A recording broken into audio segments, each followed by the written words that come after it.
Hello viewers, welcome to filmi craft. நான் உங்கள் அருண்.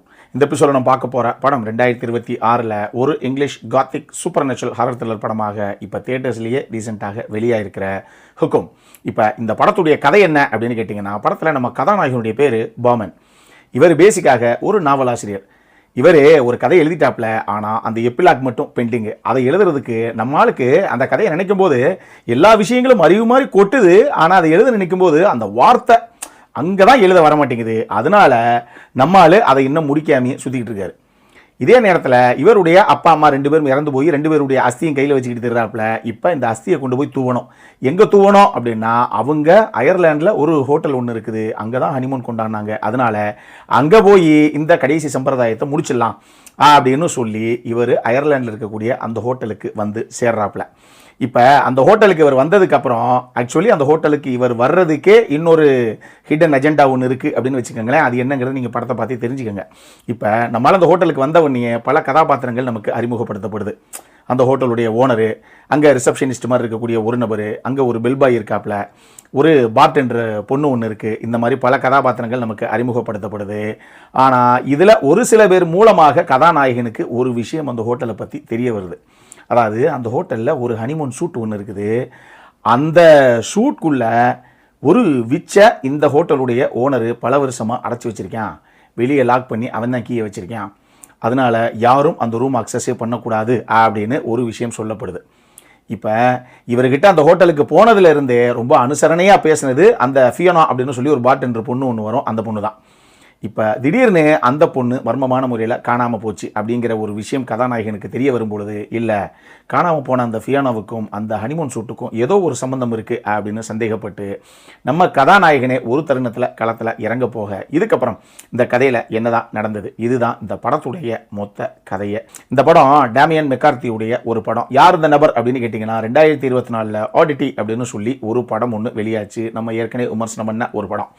எதிர்பார்ப்பே இல்லாமல் என்ன படமாக இருக்க போகுது அப்படின்னு போய் பார்த்து, என்னங்க படம் இது அப்படின்னு மிரட்டலான ஒரு படம். எனக்கு ரொம்ப ரொம்ப பிடிச்ச ஒரு படம். அந்த படத்தில் நம்ம எதிர்பார்க்காத ஒரு பெரிய சர்ப்ரைஸில் மட்டும் இருக்கும்.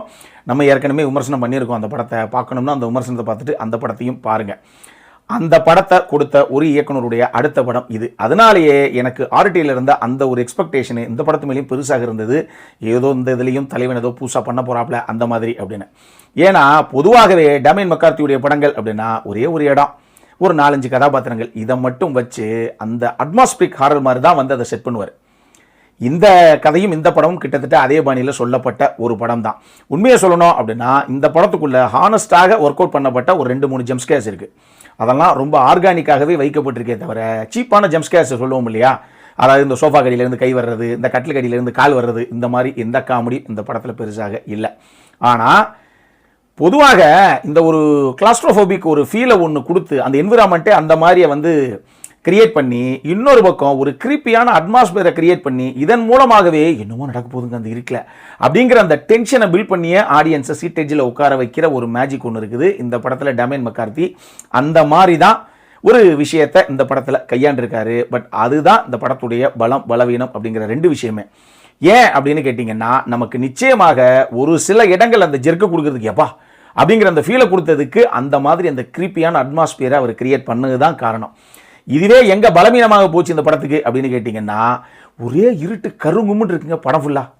எல்லா இடமே இருட்டாக தான் இருக்குது. உள்ள கதாபாத்திரங்கள் இருக்காங்களோ இல்லையா, ஸ்க்ரீனை அமர்த்தி போட்டாங்களோ அப்படிங்கிற லெவலில் தான் பல இடங்கள் நமக்கு தெரியுது. இதனாலேயே ஏதோ கார்னரில் ஒரு உருவம் தெரியுது, அவர் பாரதியாரா பாரதிதாசனா அப்படிங்கிற சந்தேகம் வருது. அந்த அளவுக்கு பயங்கர டார்க் டோனில் எல்லாத்தையும் செட் பண்ணியிருக்காங்க.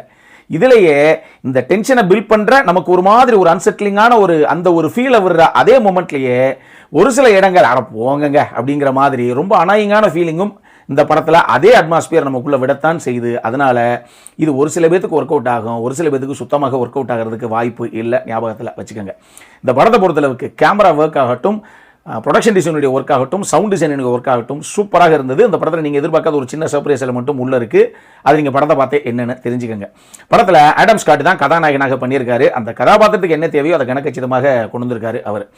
இதுபோக இருக்கிற கதாபாத்திரங்கள்லாம் ஓரளவுக்கு முக்கியமான கதாபாத்திரங்கள் தான் வச்சுக்கோங்களேன். இருந்தும் இதில் ஃப்ளோரன்ஸ் ஆதர்ஷ் அவங்க தான் அந்த ஃபியானோ அப்படிங்கிற அந்த பார்டெண்டருடைய கதாபாத்திரத்தை பண்ணியிருப்பாங்க. நல்லா பண்ணியிருந்தாங்க. ஒரு 4 சீன் வந்தாலும் சூப்பராக பண்ணியிருந்தாங்க அவங்க. அவங்கள வச்சு முக்கியமான ஒரு விஷயம் இந்த கதையில் போகும்னு வச்சுக்கோங்களேன். அதை நான் ஸ்பாய்லர் ஆகிடும் சொன்னால் நீங்கள் படத்தை பார்த்தே தெரிஞ்சுக்கோங்க. டெக்னிக்கலி ஒரு வெல்மேட் ஃபிலிம் தான் இது. இதனுடைய பிரச்சனையை பயங்கர ஸ்லோவாக நரேட் பண்ணப்பட்ட ஒரு கதை. அதுலேயும் நான் சொன்ன மாதிரி எல்லாமே கருங்கும்னு இருக்குது அப்படிங்கிறனால மொத்த ஸ்க்ரீன்லேயும் தேட வேண்டியது இருக்குது. ஏதாவது தெரியுதா, எங்கேயாவது பேய் ஓரமாக நிற்கிதா அப்படின்னு. அதனால தான் நமக்கு அந்த ஜம்ப் ஸ்கேர்ஸ் ஒரு சில இடங்களில் ஹானஸ்டாக ஒர்க் அவுட் ஆச்சு. ஆனாலும் ஒரு சில இடங்களில் நம்ம பொறுமையை பயங்கரமாக சோதிக்குது. எல்லாமே இருட்டாக இருந்தால் என்னத்தங்க எடுத்தீங்க அப்படிங்கிற அந்த ஒரு எரிச்சலும் நமக்கு ஒரு சில இடங்களில் கண்டிப்பாக வரத்தான் செய்யுது.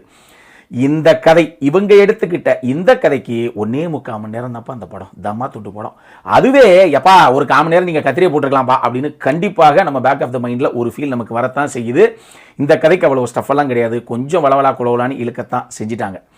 இது ஒரு ஞாபகத்தில் இருக்கட்டும். இந்த படம் ஒரு ஏ சர்டிஃபைடு படம். ஆக்சுவலி செக்ஷுவலாலாம் எதுவுமே கிடையாது. ஹாரர் படங்களுக்கு பொதுவாகவே அந்த ஒரு பயமுறுத்தக்கூடிய விஷயங்கள் இருக்குங்கிறனாலேயே அவங்க எப்பயுமே அடல் சொல்லி தான் கொடுப்பாங்க. இந்த படத்துக்கும் அப்படி தான் கொடுத்துருக்காங்க. ஆனால் இந்த படத்தில் செக்ஷுவலாக அப்படியெல்லாம் எதுவும் கிடையாது. போய் பார்க்கணும் அப்படிங்கிறவங்க பார்க்கணுன்னா பார்க்கலாம். ஆனால் ஏ சர்டிஃபைடு தேட்டருக்கு போகிறதா இருந்தால் அந்த வயசுக்கு மேலே தான் விடுவாங்க. அதை ஞாபகத்தில் வச்சுக்கோங்க. நம்மளை பொறுத்தளவுக்கு ஆகா ஓஹோ அப்படிங்கிற எக்ஸ்பெக்டேஷனோடலாம் போகாதீங்க. பட் போய் பார்க்கணுன்னா ஒரு தடவை பார்க்கணுன்னா பார்க்கலாம்.